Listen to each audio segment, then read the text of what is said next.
Traveler, Paimon.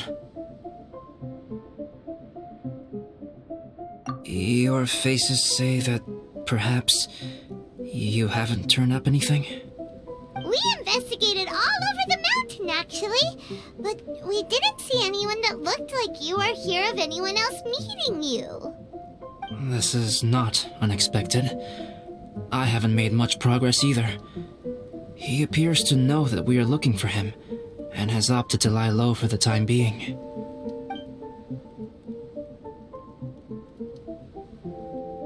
Still, there is one thing I found. I discovered footprints on some parts of the mountain, and although they were a little covered by the snow, I could tell they'd been left by someone of a similar size to myself. The footprints were quite numerous, so I believe my next step will be to rule out each of the adventurers active on Dragonspine, one by one. We can help with that. We have plenty of contact with the adventurers. So now we... Ah! What was that? It came from that direction. Could it be the imposter? Yes, let's hurry.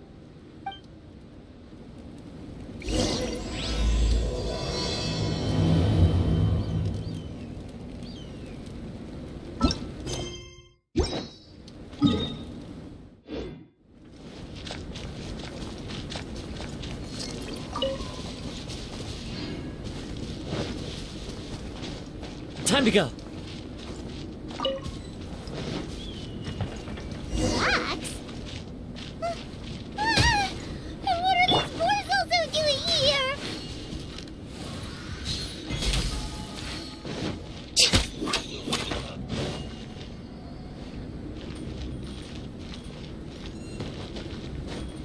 Next on the agenda, we're way behind schedule.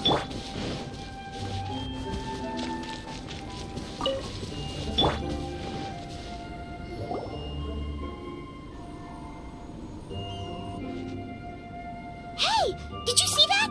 Did those rocks shake just now?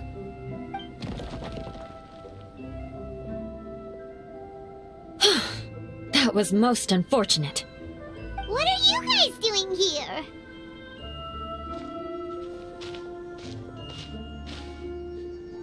I have to agree. We've been wandering this area for days.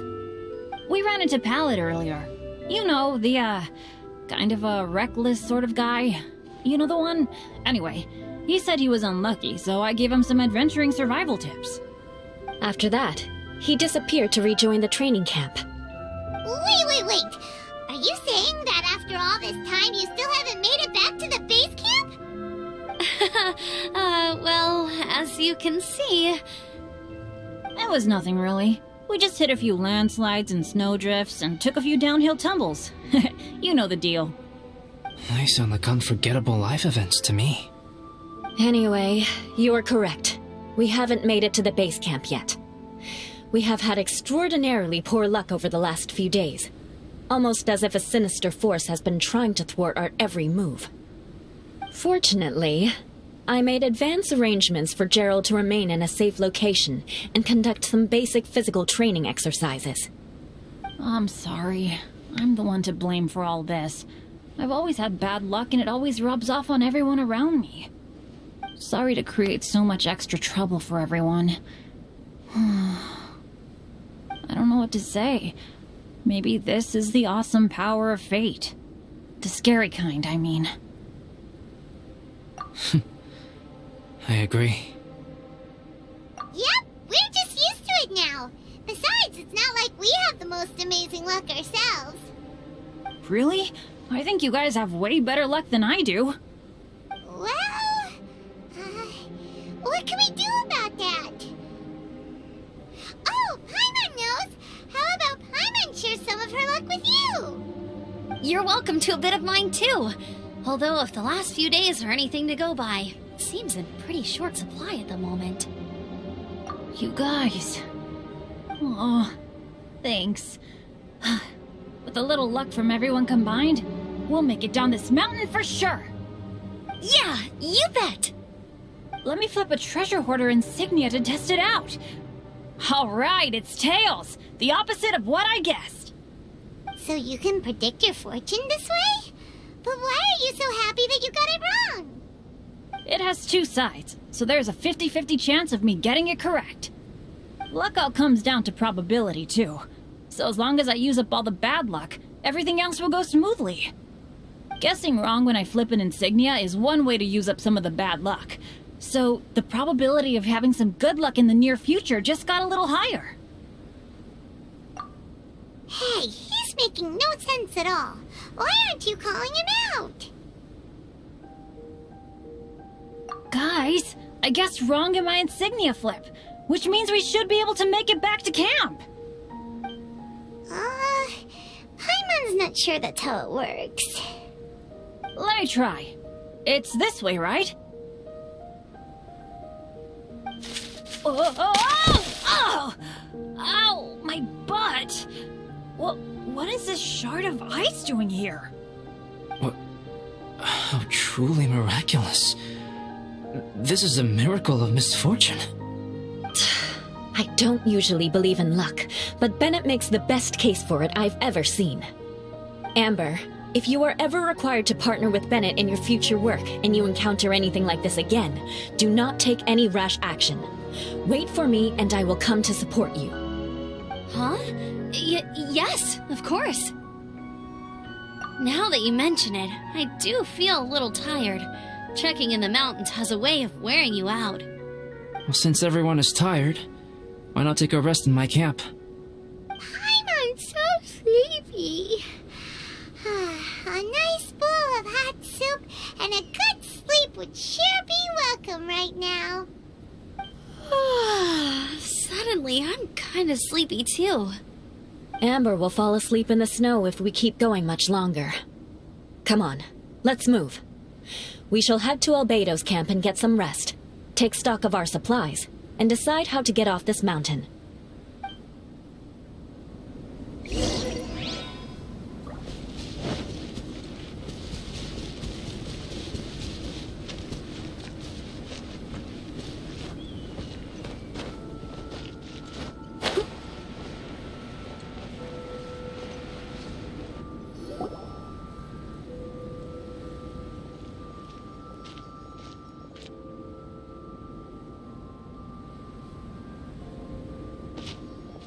Here we are.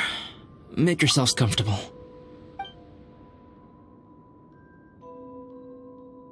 Oh, I forgot I don't have that many chairs. Please wait a moment. What's he doing? Painting? He is. He's painting a chair. Wait, alchemy can turn paintings into objects? How is this possible? My paintings are like blueprints. Alchemy simply enables me to omit the manufacturing part of the process. It's an elementary level technique. With enough research and experimentation, this same technique can even be used to create living beings. Whoa. Well, since you can magically produce chairs, can I have one with a backrest? No problem. How many of you want backrests? Me! Me! I'll also take one with a backrest, if you please. Can Paimon have a chair that comes with a juicer? Still beats squeezing onto a stool with you.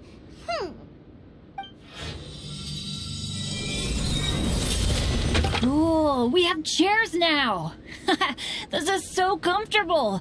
Makes me want to stay the night here. You're very welcome to stay overnight if you wish. There's still some time before dinner. Get some rest, everyone. I'll tend the stove. Hey now, we can't be letting you do all the work. I can help. Please, put me to work.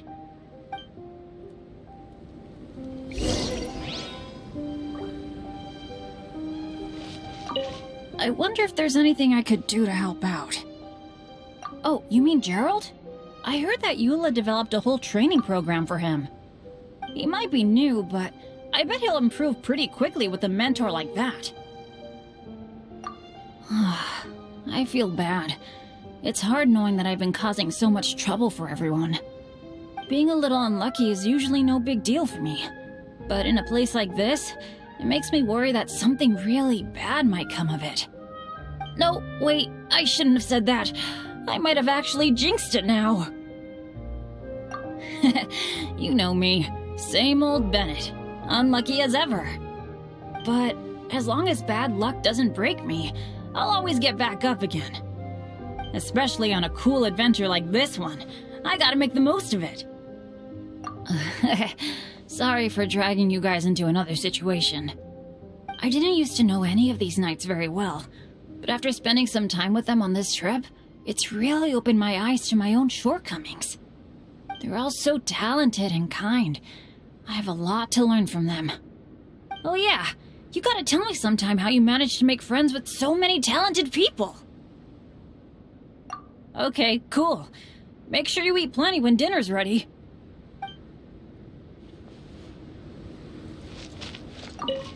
This is quite cozy for Dragonspine. I'm pleasantly surprised. I gave it a try, and I actually quite enjoyed it. But Amber said the snowman I made was too artistic. Apparently, the conventional style is more rotund in appearance. I couldn't tell if she was complimenting me or mocking me. Either way, I'm not about to let it go. I'm quite familiar with Dragonspine by now. But this time, I have a newcomer to worry about. And I'm traveling in a group with Amber and the others. Not things I'm terribly well accustomed to. Still, I've taken the job, so of course I'll do what's asked of me to the fullest of my ability. I'll settle this score once this is all over. Me? I'm coping perfectly well. I don't need looking after. You should talk to Amber and Bennett. They're not as well acquainted with Dragonspine as I am. Seeing how much you can find to talk about even with Albedo, you must be quite the conversationalist. So put that skill to good use. Teach them all how to survive on Dragonspine. I'm sure this is well within your capability, no? If you're talking about Bennett's situation, I think I'm used to it now. It's hardly the end of the world. Don't ruminate on it. Take this chance to get some proper rest. The nights are long on Dragonspine. A glass of ice-cold wine would not go amiss right now. Don't mind me. Just do whatever you like.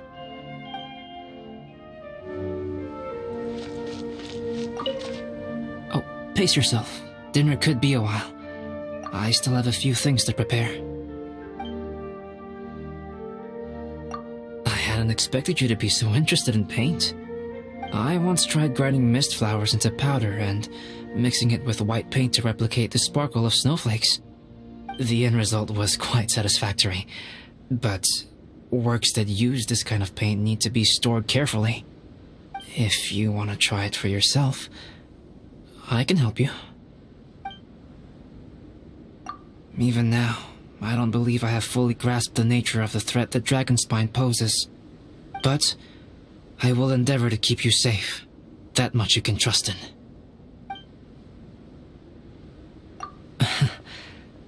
I wish I could simply respond with, I'm fine. But you are a true friend to me, so I should be honest with you. Recently, certain questions have been occupying my mind. Questions about the nature of life and creation. However, I feel that rushing into a discussion with you on these topics before my ideas on them are fully formulated will bring you far more confusion than clarity. So I will wait till my thoughts are clear in my own head before I share them with you. Until then, please forgive me. Oh, don't worry about it. A chance like this to gather around the fire and chat into the night is a rare and precious one for me. I won't participate in the conversation much. It's just a habit of mine. But please know that I am enjoying the atmosphere all the same. Of course, I'm happy to continue chatting with you if you'd like. This is my camp, but let's not get bogged down in technicalities. I want you to be able to relax and make yourself at home here.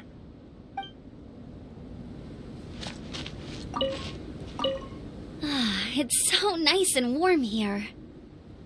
Joel's been doing pretty good. Having people to play with has put him in a good mood. I'll tell you what, though, he seems to have even more stamina than me. So long as they're playing, kids always seem to have endless amounts of energy. It's more dangerous up here than I thought. In a hostile environment like this, even a Knight of Favonius has to keep their eyes open and keep their wits about them at all times. Still, this has been a pretty unique adventure for me. It's definitely been worth it. You know, when I was keeping Joel company, I started missing my grandfather really bad. After he disappeared, I never saw him again. I have no idea how he's doing. But at least what I can do is focus on being a great outrider. If I can do that well, I know he'd be proud. Oh, all that? Don't worry about it. Eula is a good person. She might not show it, but she'd never let that kind of stuff get to her. As for Bennett, he seems like the kind of guy who can keep his spirits up when things aren't going well. I feel bad having to ask so much of Albedo, though. Still, it's kind of nice to have everyone together like this, so yay for silver linings! Sure thing. Bet you're tired as well. You should get some rest too.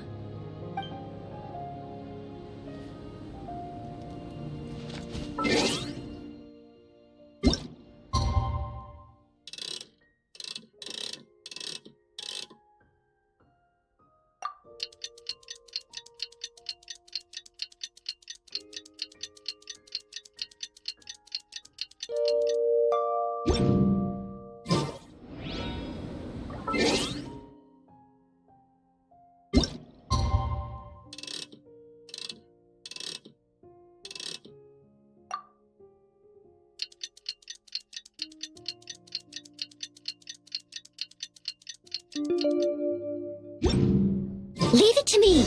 All of it. Whatever it is. Oh, pace yourself. Dinner could be a while. I still have a few things to prepare. It's almost ready now. Traveler, please light the campfire and gather everyone for dinner.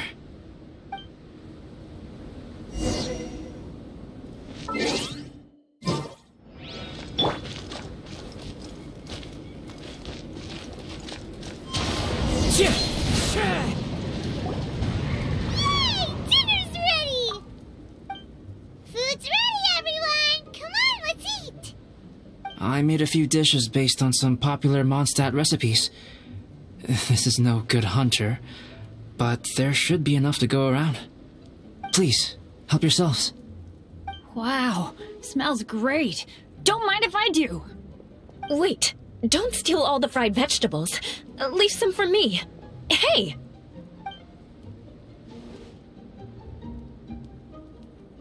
Ah, Paimon's full. What a great meal! Albedo, you're too modest. These dishes are as good as anything you'd find in a top restaurant. Are all alchemists so good at cooking? You may be onto something there. Right? Paimon thinks so too. It's his lab manner that gives it away. The kind of guy who holds a potion bottle as steady as a rock isn't the kind of guy who's gonna be slapdash with his salt and pepper. Actually, that makes a lot of sense.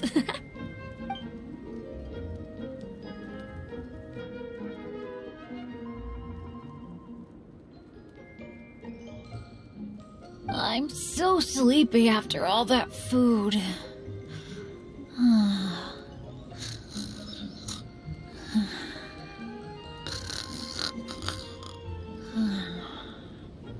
Did Bennett fall asleep sitting up? He must be totally wiped out. The way he's sleeping is so alert. I'm impressed.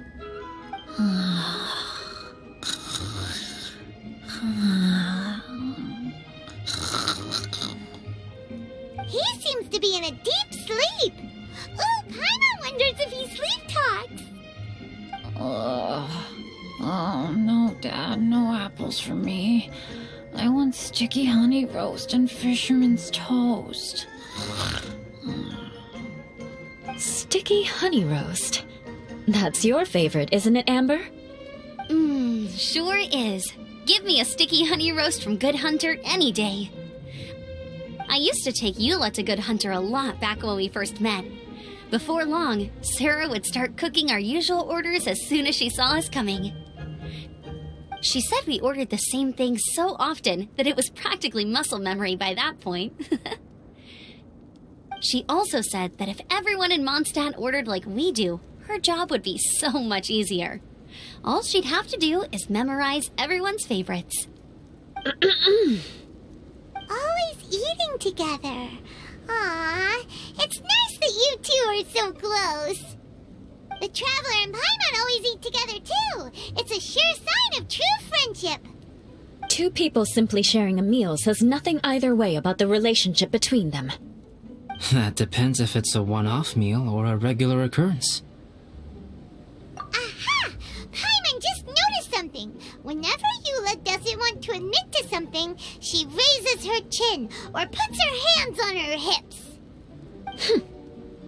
You've all picked up on that. Didn't know Eula's tells were so easy to spot. We are done here, yes? I am free to go, am I not? Then please excuse me. I have a frozen lake I need to be at. You're going for an ice bath at this time of night? Wait up! Don't go without me! I thought you wanted to get some sleep. So maybe you should stay here and rest. No, I should come with you. It's late, and it's dark, and you're not good with directions like I am. Come on, let's go together.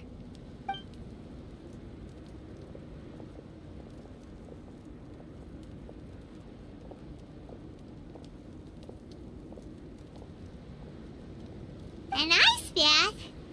Whew. Rather them than Paimon. So much roast meat. Oh, hey, Dad. I'm doing all right. I'm the leader of my own adventure team now. Wow. Bennett really is a sleep talker. Okay, looks like we got some downtime now. Alright, you two. Time to paint. Have you decided what to paint? Like you even need to ask. It's obviously going to be Paimon. Sure. But we should move elsewhere. We're likely to disturb Bennett's sleep if we stay here, so let's go outside. Okie dokie. Alright, grab your easel, paper, brushes, and paints. Don't leave anything behind.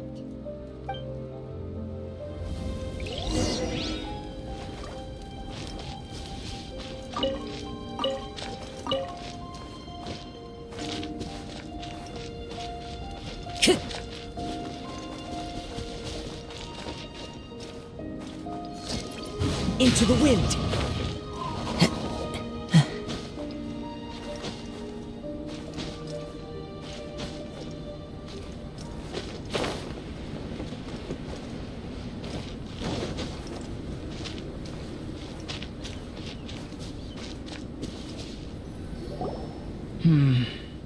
Let's paint here.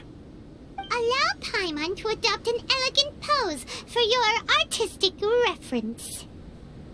Hey! What's that look for? Cut the attitude and start putting your perfect Paimon down on the page. You better take this seriously, because this is going on Paimon's wall. Confidence is a good thing.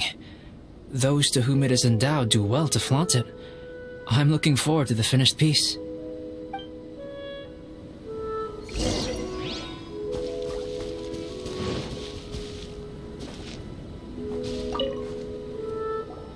Alright, let's start with the head. Now, in your mind's eye, what is written on Paimon's face?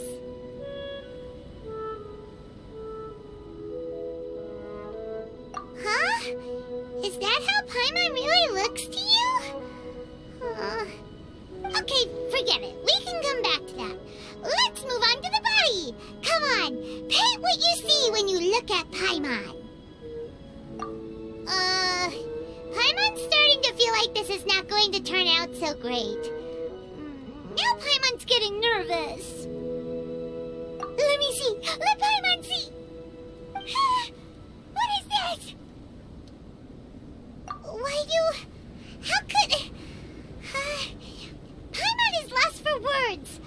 brushwork is smooth and the composition seems professional quality. You had no problems there. So what the heck happened with the face, huh? Explain that stupid expression! Explain it! Smooth, professional quality? And those eyes! Those boring, lifeless eyes! Where's the soul? Traveler? Have you previously received any education in the fine arts? Oh, really? So it's just a hobby then? Oh, well, that sure explains a lot. There's no way you would have made Paimon look like this if you'd had any amount of formal training. Fascinating. Paimon, if this is not to your liking, I can make a few amendments. Traveler, what do you think?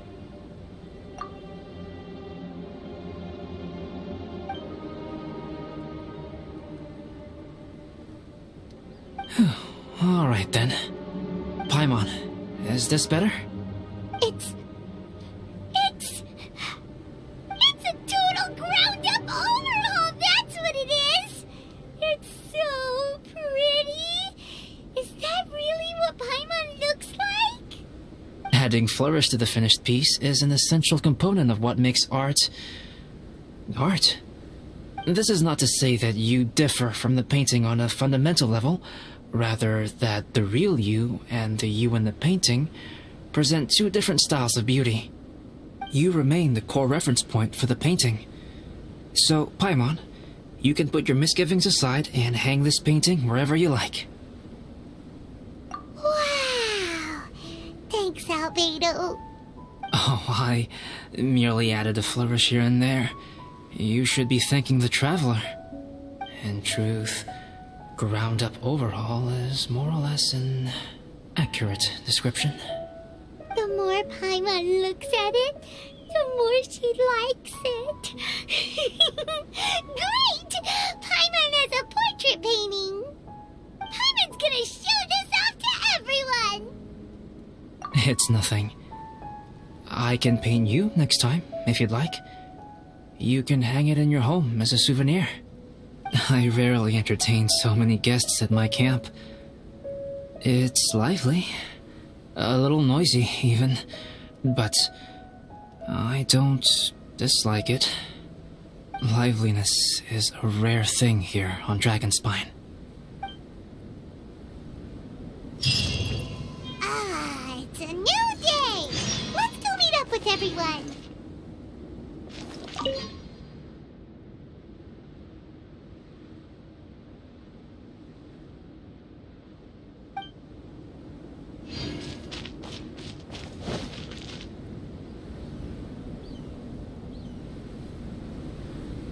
Hey, good morning! I slept great last night. How about you guys? All rested up? I'm fine, as usual. The path down the mountain is easier to follow in the daylight. Let's take this chance to head down to the base camp. Let's go! If we make good time, maybe we can all get lunch together.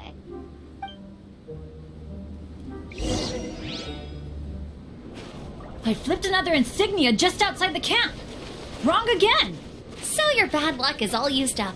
We'll be down the mountain in no time. Yeah, my thoughts exactly. Today's the day.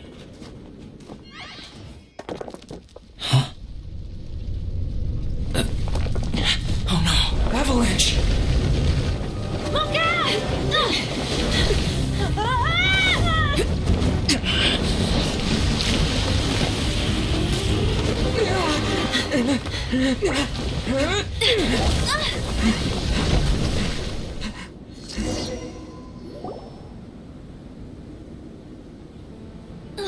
Traveler, Paimon, are you all right? Are you hurt?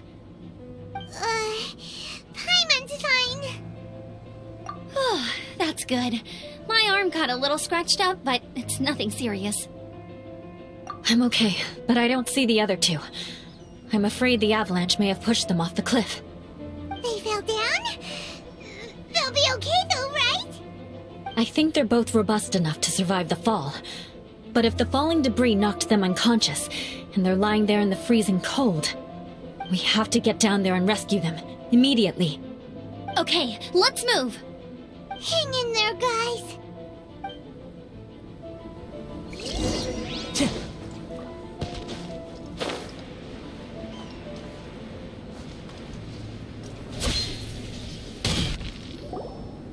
Bennett!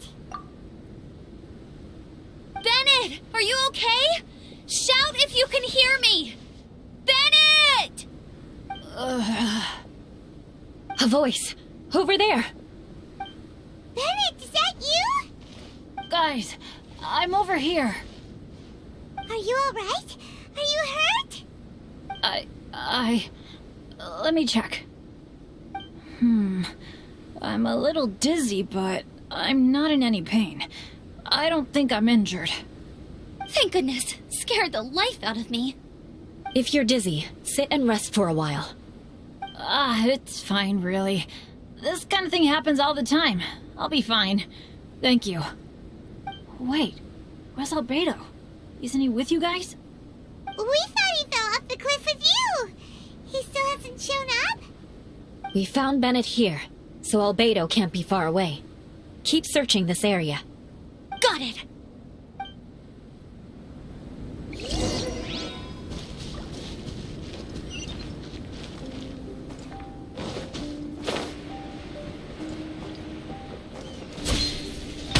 Albedo! No response. Are we definitely looking in the right place? He's not here either. Let's check with the others.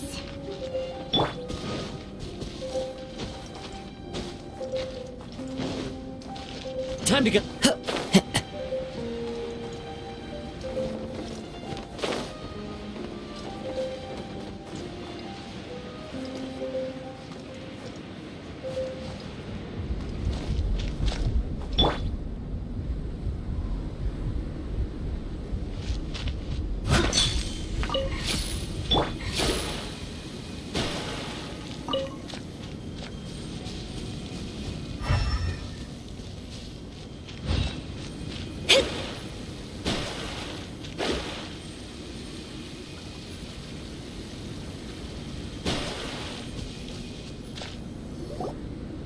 Well, any sign of him?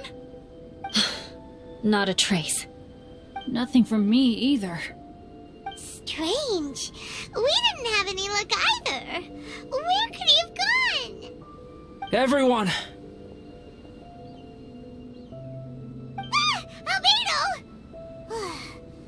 Are you okay? Nothing serious. Okay, everyone accounted for. Guys, I think it's gotta be because of me. The avalanche only happened because I'm here.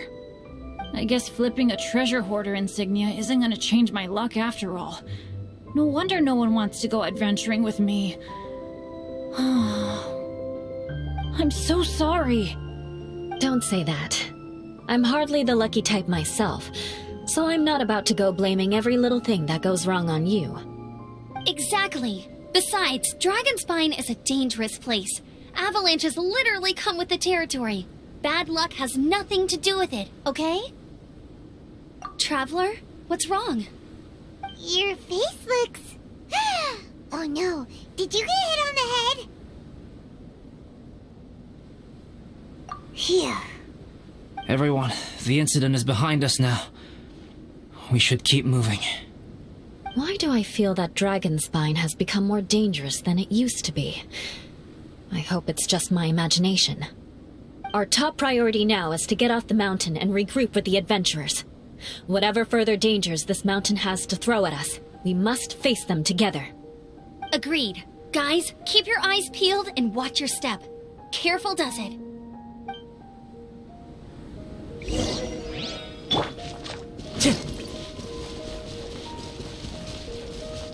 I follow the wind.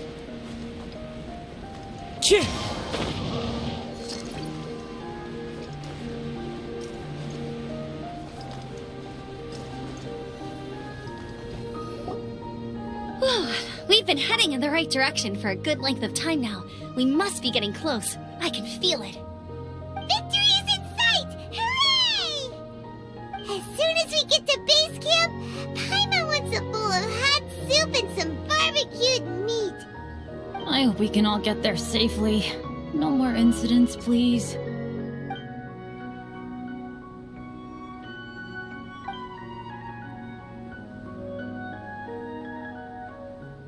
Hey, what's on your mind?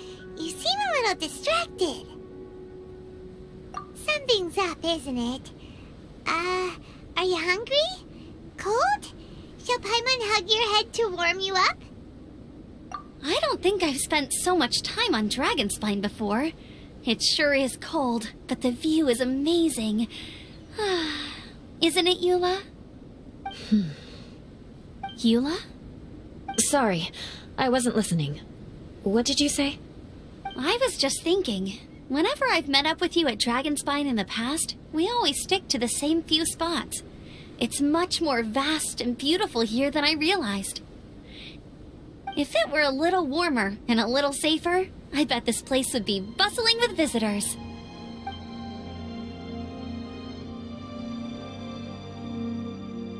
I agree.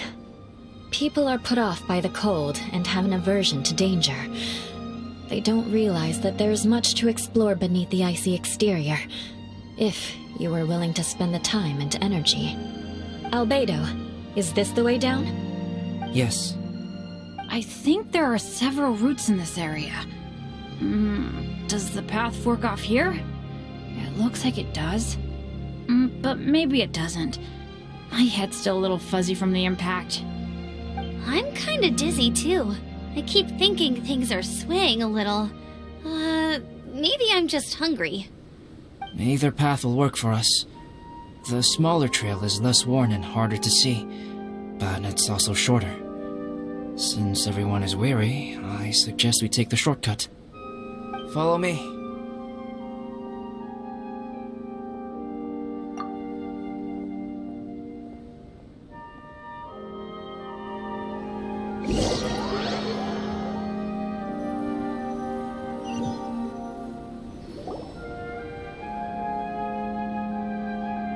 Wait.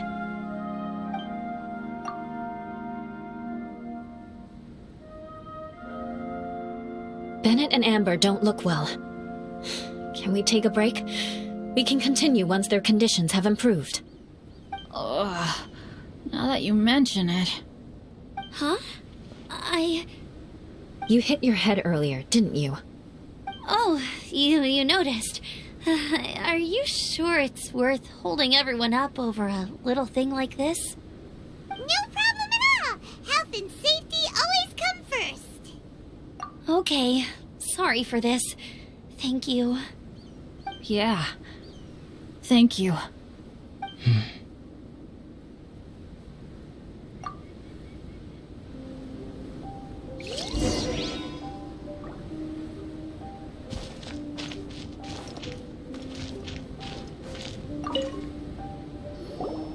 Drinking some water can help with the dizziness.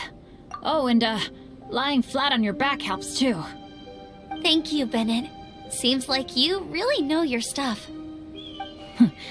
Well, when life gives you lemons.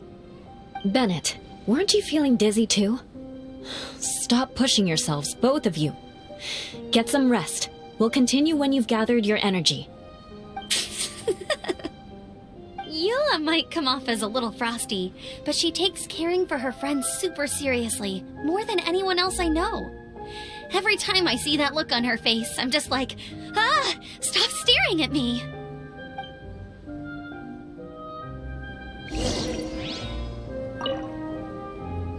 Traveler, I know what that look means. What's on your mind? Maybe seasoned veterans have an instinct for it. I sense it too. Something seems to have changed, but I can't confirm for sure. It could be difficult to verify. It might be imprudent to speculate out loud, but I believe you know what I am referring to.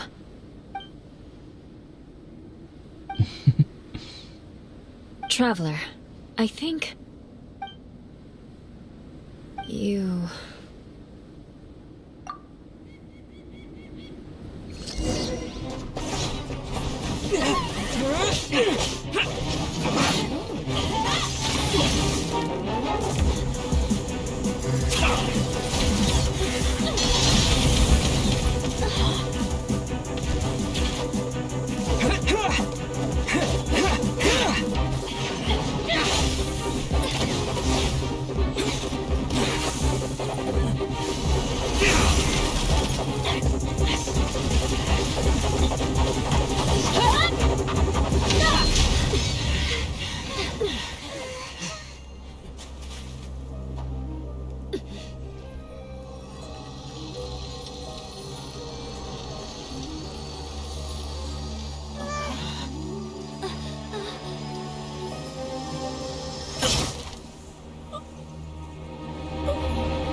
Albedo, what's... It's not over yet.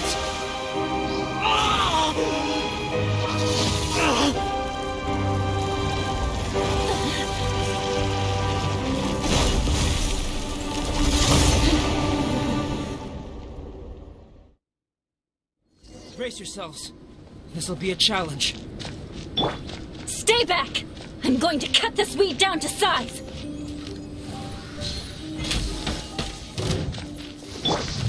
The wind knows me. Leave it all to me.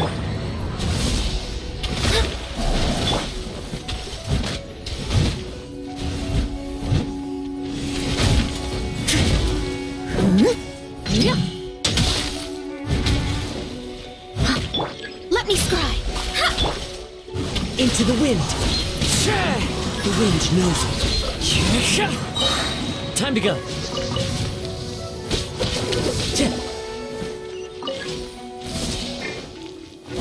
It's fine. As one with wind and cloud. Into the wind. I'll catch up.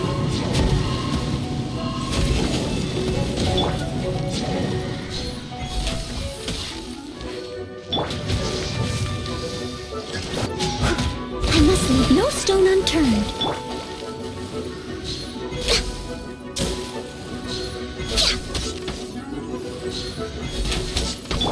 Shadows of fate.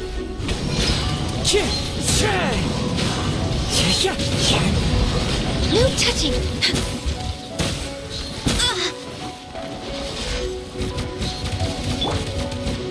Steady as stone.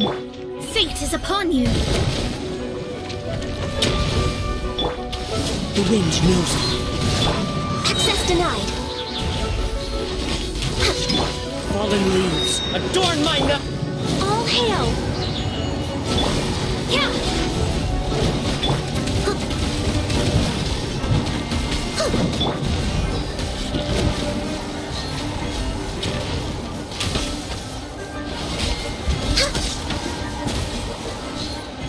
Next on the agenda.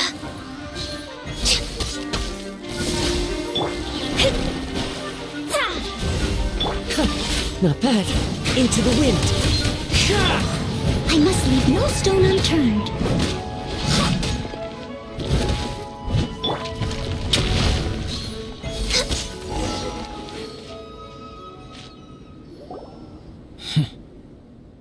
What in the world was that thing? One moment it was human, the next it was a plant! Is everyone all right? We're fine. But can you please tell us what's going on?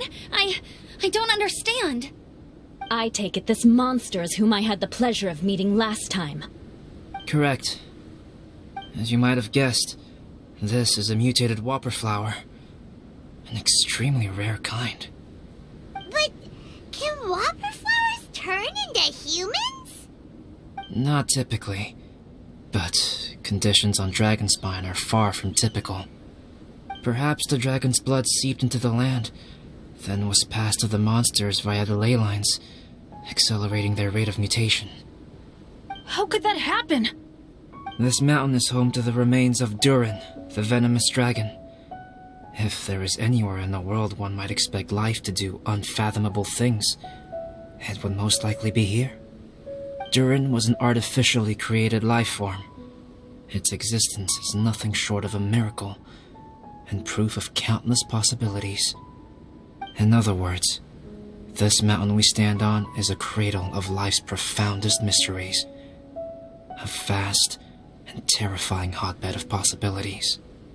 The avalanche. It must have been the work of this imposter. Agreed.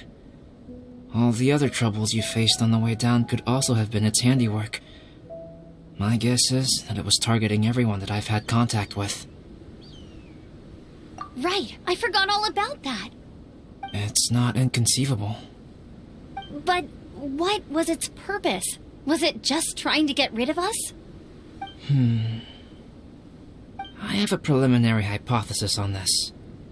Whopper flowers are masters of mimicry, and those we encounter in the wild often appear in the vicinity of the plants they impersonate. In other words, the whopper flower likely has an instinct to replicate and replace. As a plant, it will disguise itself as another plant and infiltrate the group, hiding among them for cover. The plant being imitated has no way to detect or fight back against this behavior. But when it disguises itself as a human... It wanted to replace you and infiltrate our group? Yes.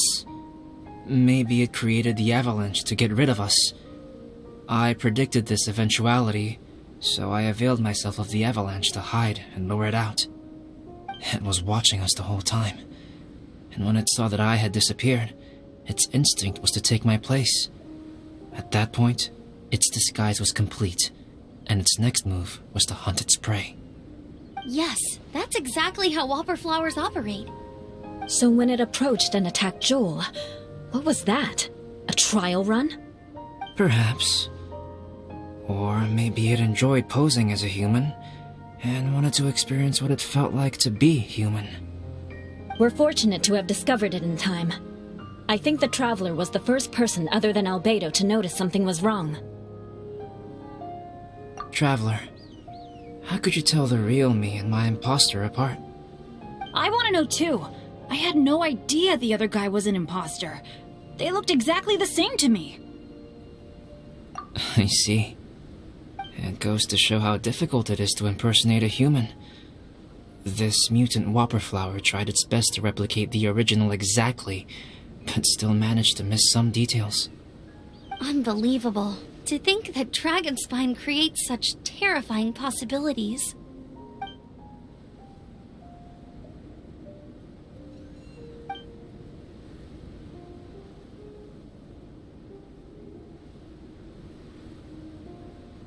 Anyway, at least we won in the end. It looks like my method did work after all. I used up all the bad luck, and the good luck finally came through. About that. If you're referring to having fallen down the mountain and avoided injury, well, that's because I was secretly protecting you. Huh? Well, that still counts as good luck to me. Yes, that's not an unreasonable way of looking at it. Okay. We've been delayed long enough. Time to move on. Yeah, let's go!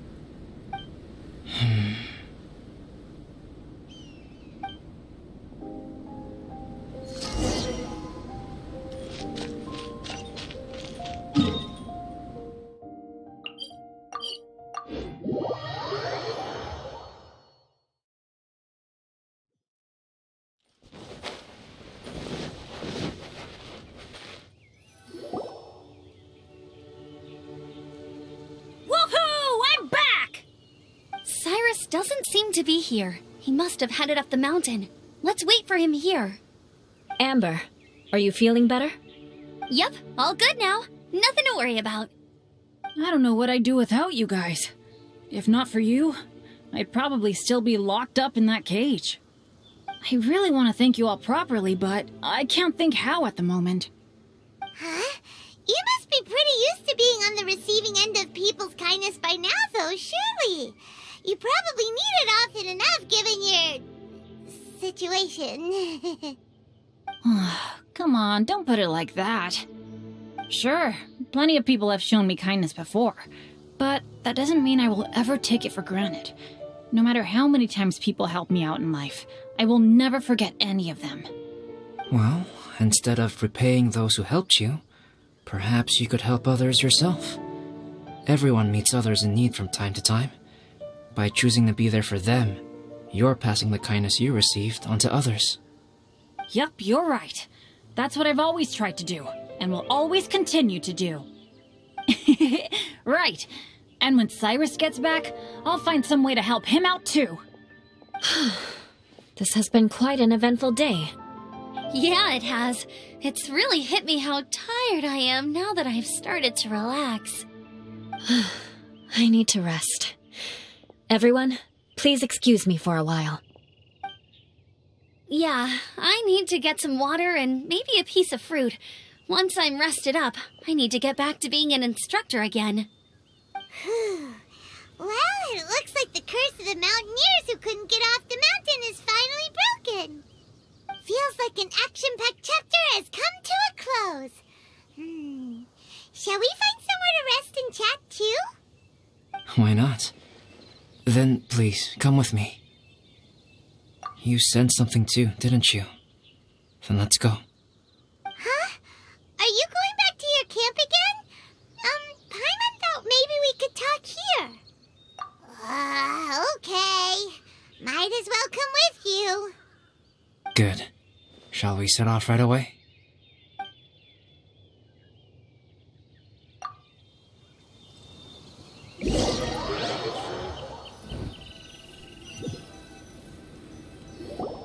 Sorry for bringing you back here once again.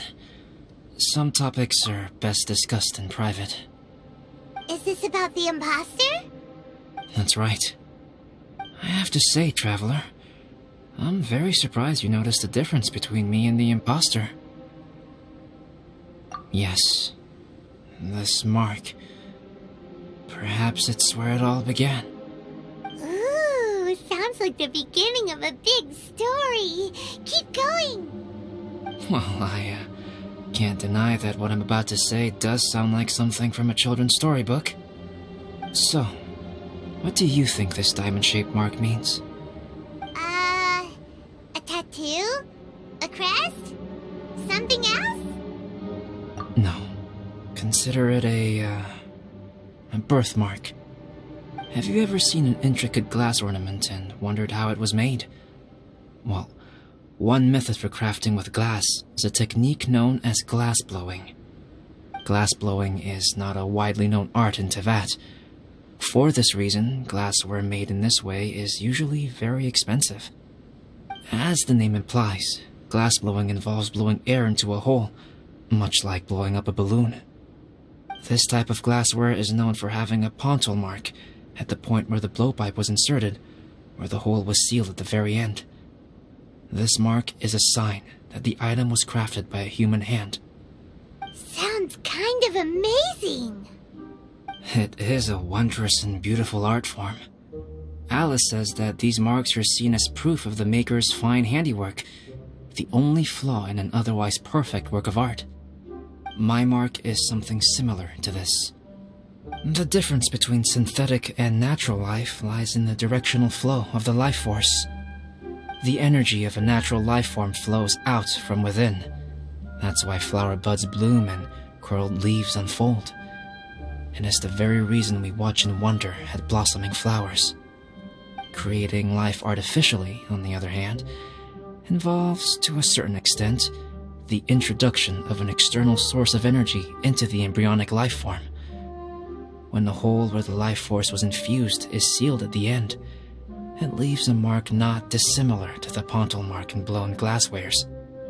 The alchemical substance drips and spreads out in all directions, resulting in this rather ingenious diamond shape. Wow, so that's where it came from. This mark is a sign of my artificial origins, and proof of my imperfection as a human. I presume that the impostor intentionally avoided replicating this mark, so as not to become less than perfect himself. You are fundamentally different from other people. I have few qualms about sharing my secrets with you. Just as Paimon said, it all sounds like a story. Even if you were to tell anyone else, they would regard it as nothing more than a tall tale. The transcendent and miraculous are not the only things to which human beings aspire. They pursue the everyday, the ordinary, to a far greater extent than I would have ever imagined. People like to believe that those who are thoroughly different from themselves could only ever exist in stories. It makes things much easier. Or, in other words, all the unfathomable things we've seen recently would make good material for a novel. I have friends who write novels. If they wrote this story, it'd probably be even more complex. Making up stories is easy. Even Paimon can do that. Oh, I didn't know you had that kind of talent. Paimon's the best guide into that. Making up stories is a piece of cake. In that case, how about we have a storytelling contest? We can base our stories on the events of the last few days. Sounds great! But we still have to help out the Adventurers Guild. I understand. Creativity is something that cannot be rushed. Take your time, and come back when you have found some inspiration. We'll see whose story is more compelling. Deal! Okay, we'll regroup with the Adventurers Guild for now. Sure.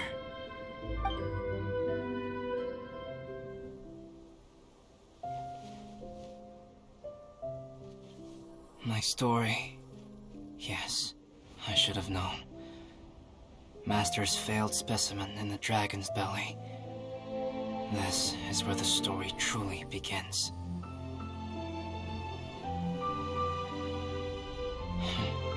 If we switched places, if you were the survivor, then as the abandoned experiment, the failure of the primordial human project, I'd want to replace you too. I would replicate your appearance, study your alchemy, and create miraculous life forms to divert your attention. I would wait for the right moment, then dispose of you and the Traveler, the sole person to have known your secret. And then, I could finally experience the joy of being brought into the world.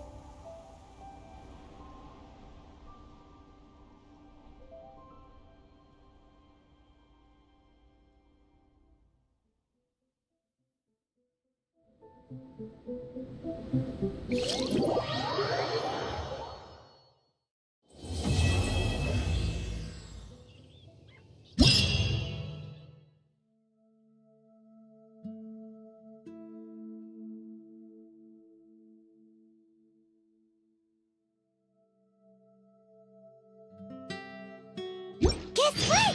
Paimon's story is finished. Let's go see Albedo again. Oh, if only we had some help here.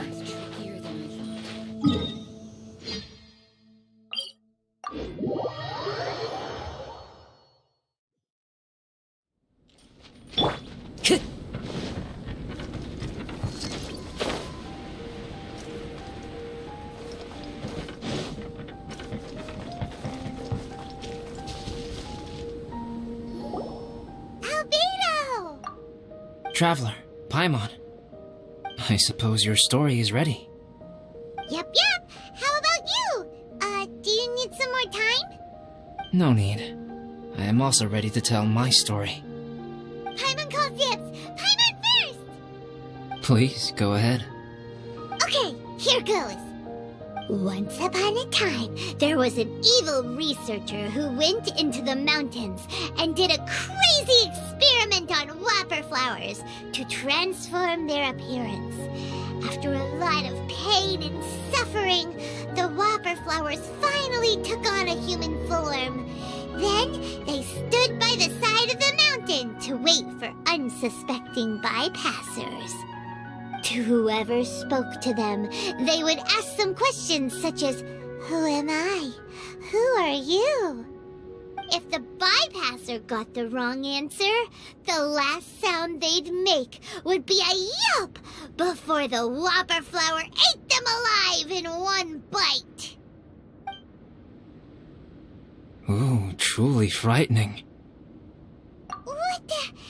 You two aren't scared at all! Don't go nitpicking, okay? If you didn't like the story, go write your own!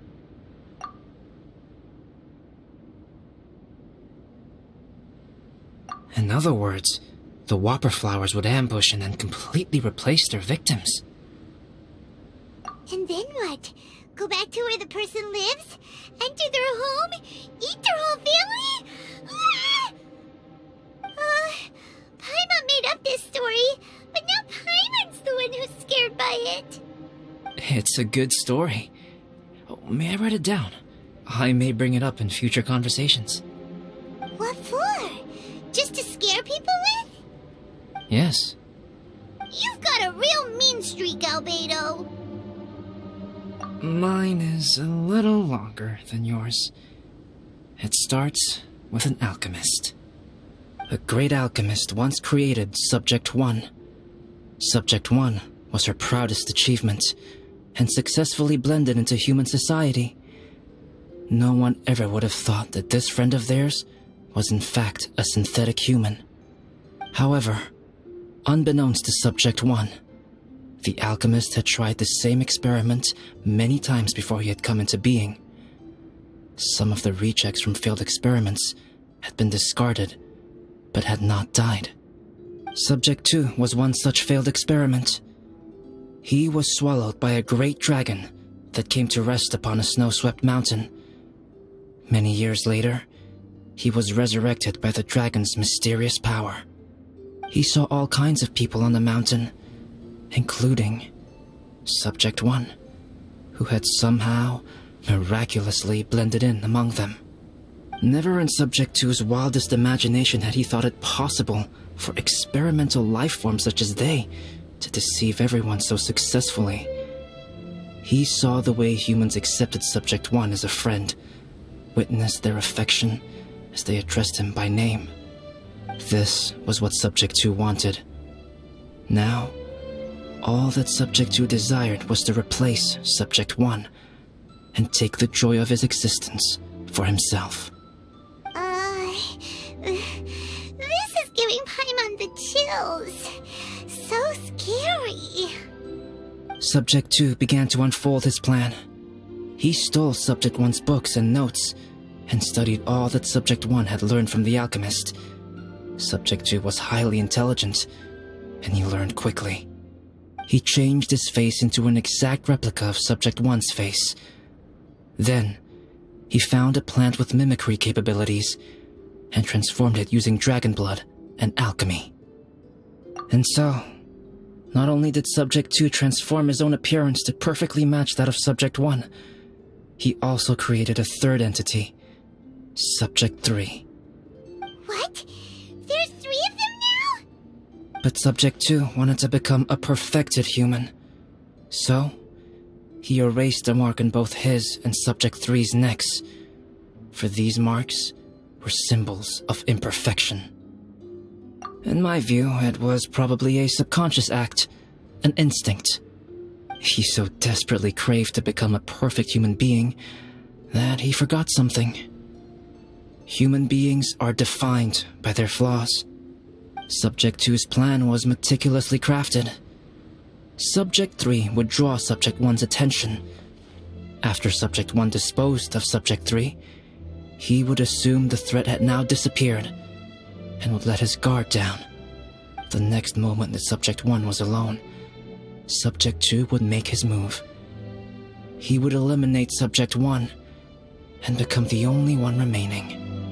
He would secretly replace the Subject 1 of everyone's memories and inherit his identity, residence, clothing, sword, name, and friends. People would have no idea that the individual they knew had become somebody else from one day to the next. This is way too scary. Paimon anyone again! But just before Subject 2 could carry out his plan, a unique stranger entered the mix. Subject 2 tried to make contact with this person, but found that they could somehow sense he was different from Subject 1. What's wrong?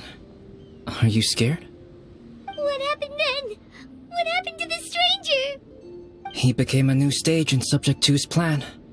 One more person that Subject 2 had to dispose of. It's as if there were 3 identical roses in a garden. Only one of the 3 was a fine specimen, while the other 2 were defective specimens that bore poisonous thorns. In all the world, only the gardener who tended to them could tell which was the good specimen. People do not like poisonous plants. Only a perfect rose can fetch a high price. If the inferior specimens wanted to conceal the fact of their worthlessness, they would have to take the gardener out of the picture, using their poisonous thorns. This is exactly what Subject 2 was thinking. So, he hid in the shadows and waited patiently. Maybe soon, he would get his chance to become truly human.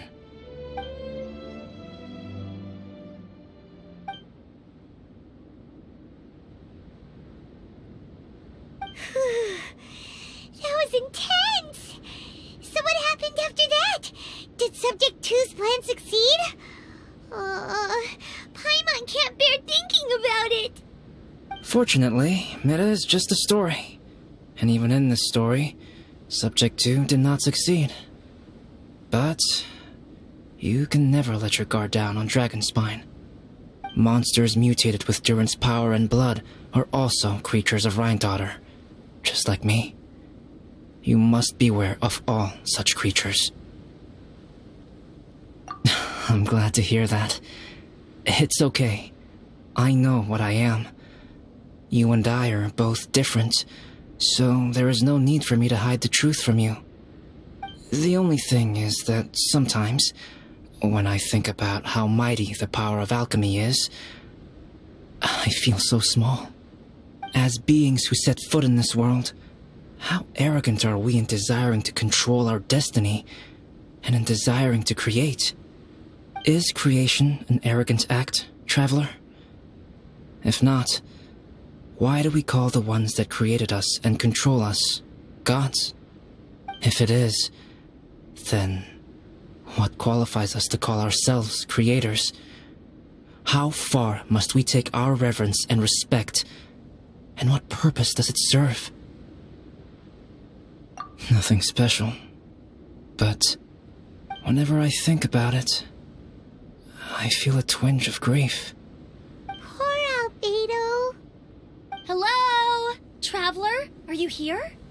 Hey, is that Amber? Thought we might find you here.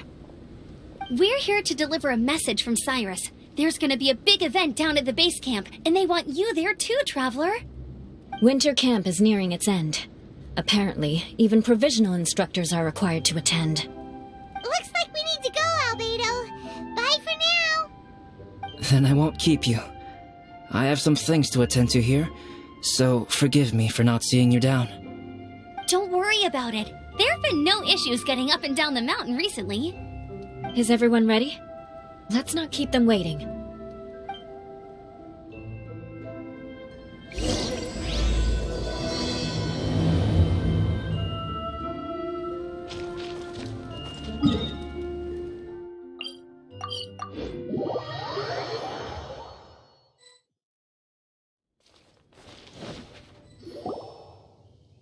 Huh?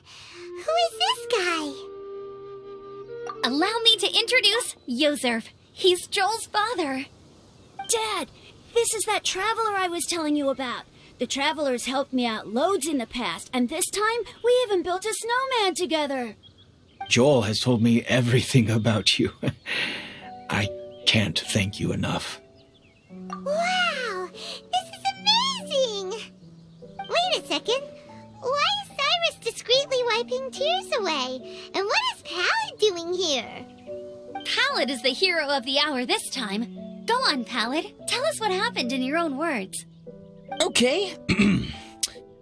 The weather was fine on that fateful day, and I had a feeling that Lady Luck was smiling down on me. So I trusted my gut and set off to explore somewhere new, somewhere dangerous. Because where there is great danger, there is also great treasure.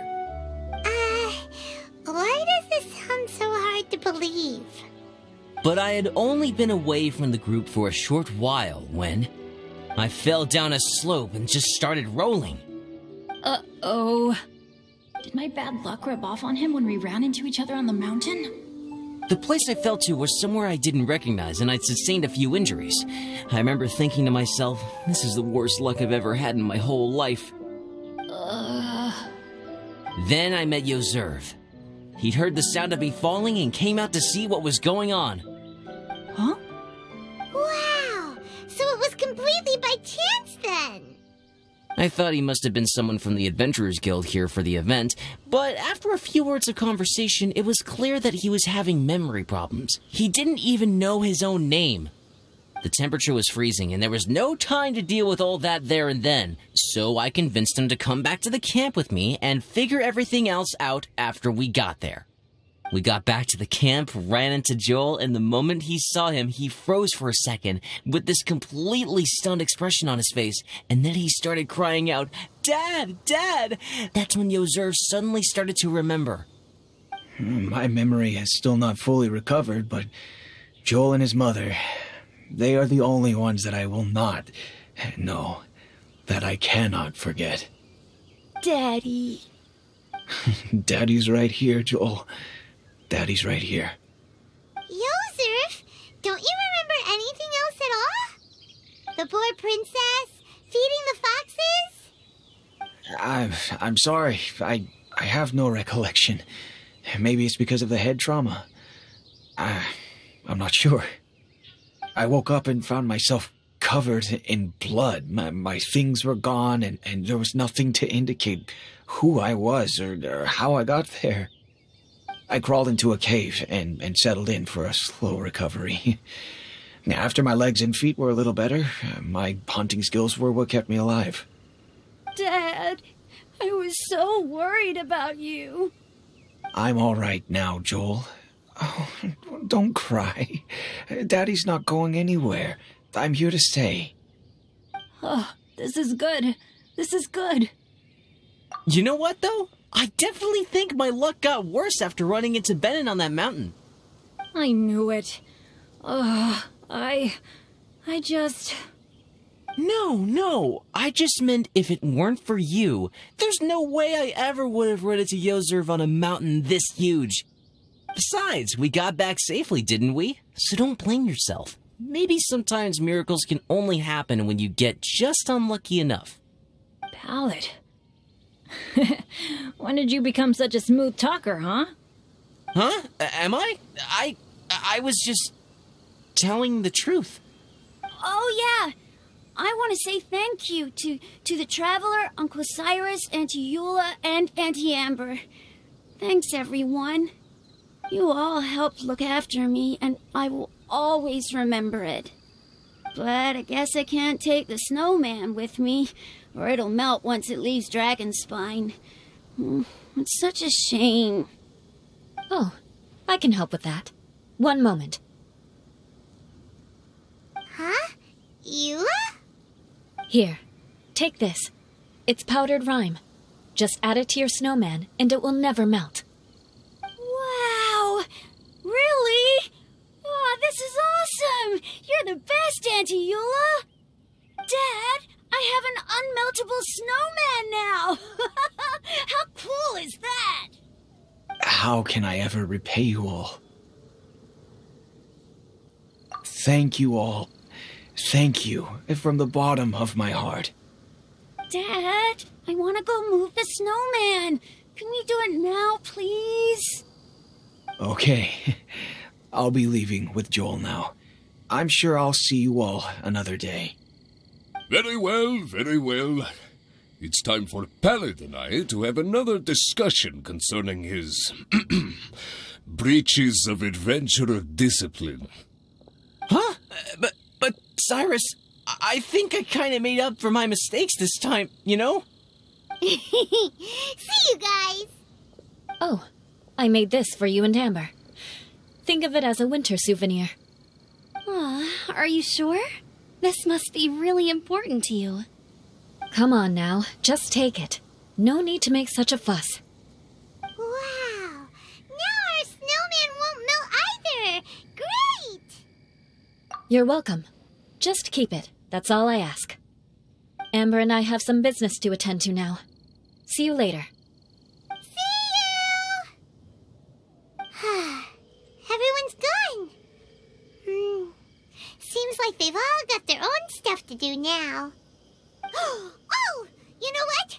We've been on Dragon Spine all this time, and somehow Paimon still forgot to ask Albedo about how to make a fruit juicifier machine that could keep the juice fresh. Maybe we should try Timaeus again. He does seem pretty eager to please after all.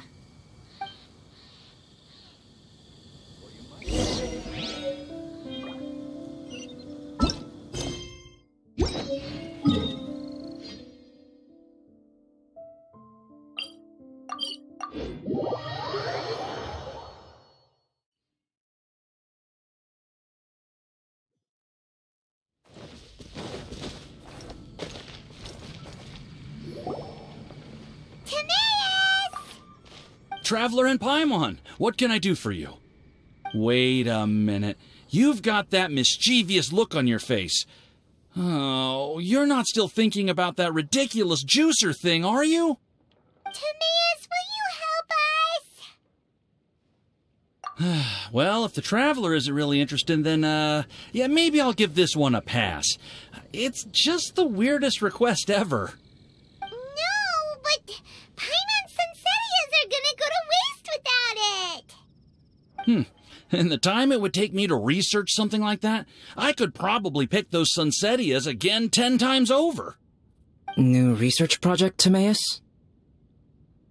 We meet again. Oh, Albedo, thank goodness. So the situation is, Paimon wants a machine that can turn fruit into juice and keep the juice fresh. I mean, surely it's... Majorly important, that's what it is. If you can manage to invent this, we'll never have to worry about fruit going bad ever again. That's impossible.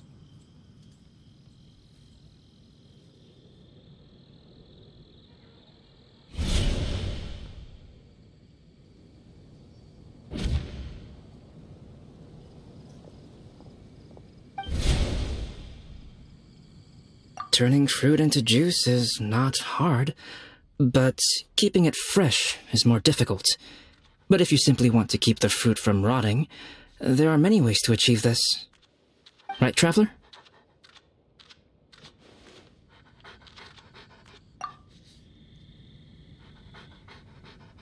What about his neck? What's wrong? Is there something on my neck?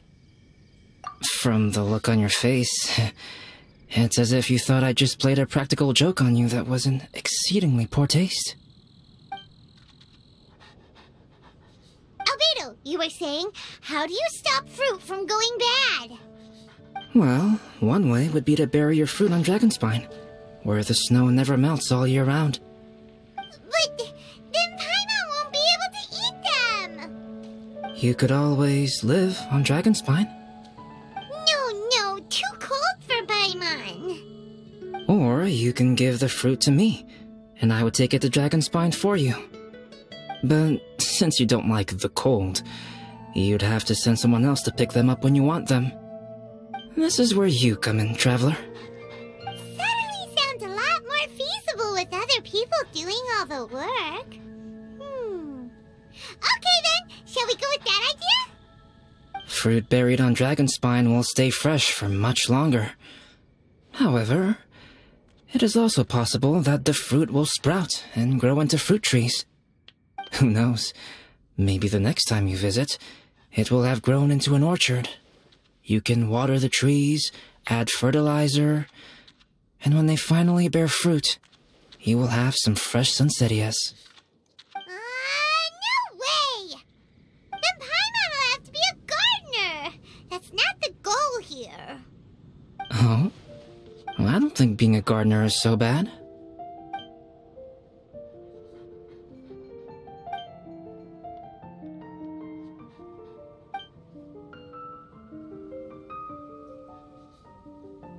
Beetle! Stop trying to get your hands on Paimon's super sweet Sensitias!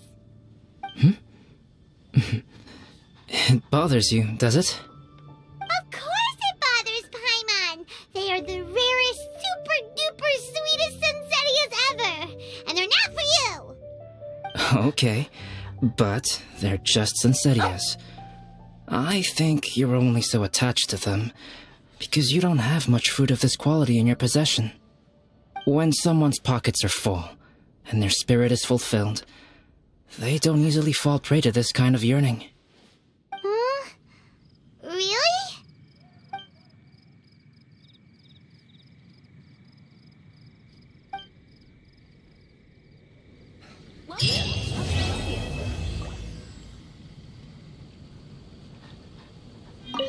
Dragonspine is too cold for ordinary fruit trees to survive. But if, one day, Dragonspine did become home to gardens and orchards, there would be more reasons for people to visit. Perhaps a little life is the key to attracting people. Life may exist in all kinds of unfathomable forms, and in all manner of unthinkable environments. Mysterious, yet tenacious. Perhaps this is what makes life so special.